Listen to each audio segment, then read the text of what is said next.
you very much for those stories. I think you're up next. Oh yeah, sorry, Kathy, of course. How can I forget? Kathy Lahr has been a longtime friend of the family, and she's going to say a few words about Papa. Here comes Kathy. Thank you, Kathy. Any folks along the wall that want to have a chair, you can take any of the chairs that are available. We don't want to have you stand for all these wonderful remarks. Kathy? Thank you. You people are lucky, the family of Larry Haws. Damn lucky. I'm an Irish girl, and it was 1990, and I had 3 children.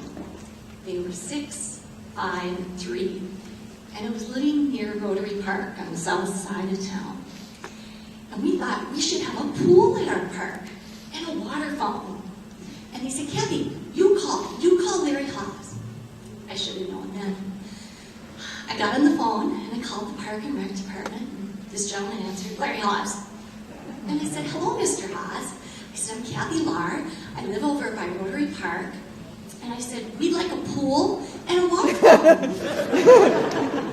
And he said, it'll be a cold day before you get a pool and a water fountain over there, especially the water fountain. Oh, we have our problems with those damn water fountains. Now, I'm not a shy person, as some of you know, and he didn't know what he was tangling with, and I wasn't sure if I really liked this man that I was talking to, but I knew I had to get my way with him. So I said, well, Mr. Haws, what do I need to do? He challenged people. Larry challenged probably everybody in this room to do their best. And that's what he expected. It was about a year or 2 later, I had gathered names in my neighborhood. I had gone to see the people on the council. I had looked at plans of different parks and water fountains that didn't have problems. I met with Prentice Foster about trees and the ground beneath all the playground equipment so we didn't have any lawsuits.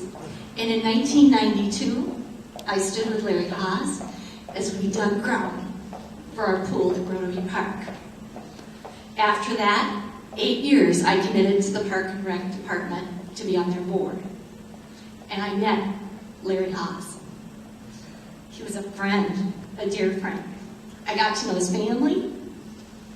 I went several times to many of the roller games and his older son's games. I went to their 4th of July picnics and even went to those trivia games that they played every year. Don't ask me why.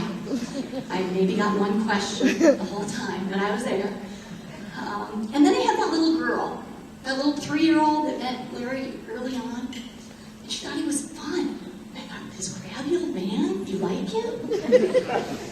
And she kind of clung to him. You know, he kind of tried to push her away, but she was there. And so I started volunteering at St. Peter, Paul, and Michael Primary School, and I met Faye Haws.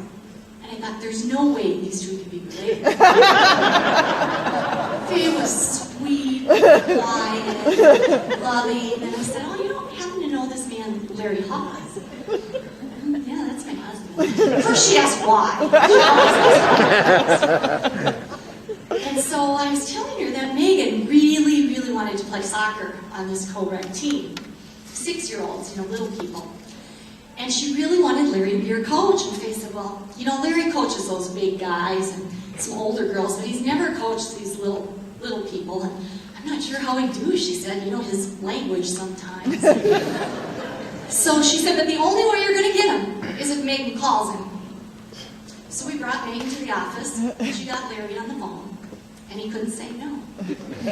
She also wanted her father to help coach, Bob. And Bob didn't really know much about soccer. I probably knew more at the time, I thought. And so Larry graciously took Bob on board, and they coached for a number of years together.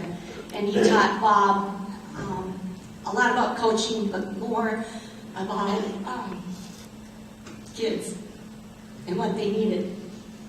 Larry challenged all the time. Megan was competitive. She found out that this St. Cloud soccer program had to have equal playing time. Something she had 2 brothers she never agreed with. She thought she should always be out there, of course. And so Larry took her aside one day. She wasn't happy and pulled her off the field for being a forward. And he said, "What's wrong with you?" And she said, "Well, I want to play." He said, "Well, yeah, everybody gets to play." He said, if you want to play all the time, be a goalie. Nobody wants to be a goalie. Because the ball comes at you, it hits you a lot. Kids are always charging into you. He said, but if you want to play, go be a goalie. I'll put you out there every minute of the game. Guess what she became? A goalie. She played a number of years, and he challenged her every bit of it. And I just spent the weekend with her out in Washington, D.C. And she said, to let you know, Larry taught her a lot about life, a lot about service, giving back to people, making sure that kid that didn't have enough money or the right shoes to play soccer got to the field. Larry didn't pick him up, he showed him how to use a bus, a Metro bus, right, Al? He got him to the field. He signed off on his papers as his parent to give him permission to play, of course, and make sure he got there with the right equipment that he needed and sent him out in the field. She learned about that. She went to the Capitol and watched Larry work. And then she got a job. She interned with Senator Klobuchar in Washington, D.C., and she's there now. And she said, tell everybody I'm still playing soccer. I'm 24, I'm going back to my college alma mater next weekend, and I'll be in goal the whole time. And I'll be thinking of Larry. Thank you so much for giving so much of Larry to the community, so unselfishly. Godspeed, Larry. One thing he always said was, you'd find him, you'd walk up to him on the soccer field, on the cross-country field, and say, hello, friend. Today I need to say thank you and goodbye, friend. Godspeed.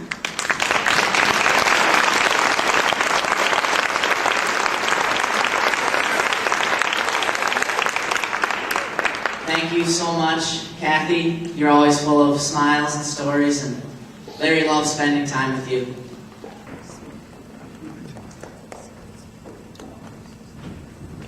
Can we hear it one more time for Eli? What a great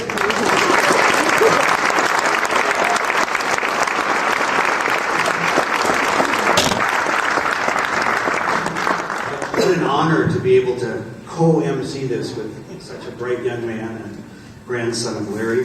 Just want to let you all know that any extra food here tonight is going to the Place of Hope. It's being donated to Place of Hope. And again, thank you all for staying beyond that 5 o'clock hour. There was nothing magical about that, but there's a lot of magic still left in this room. There's a point. It was for one of my birthdays. Larry gave me the book Don Quixote.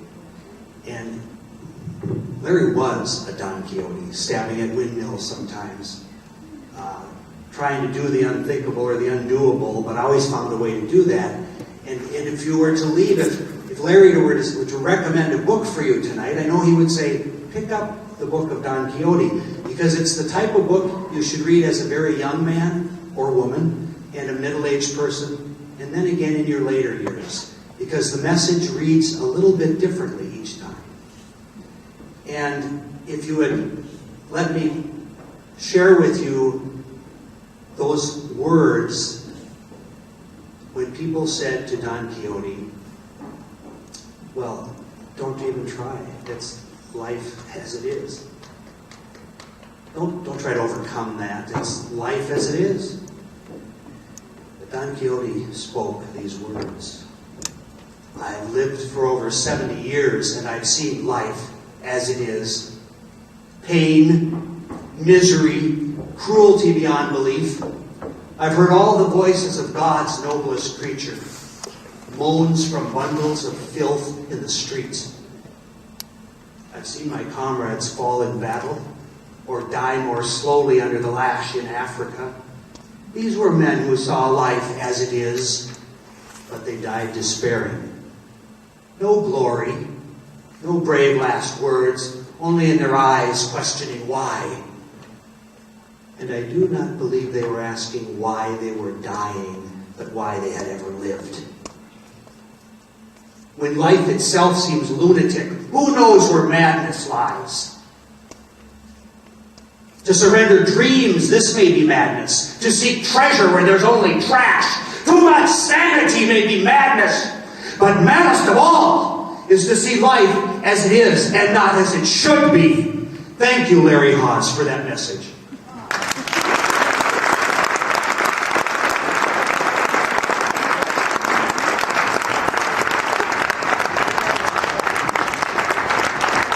Thank you so much. Good night, everybody. Thanks for being here.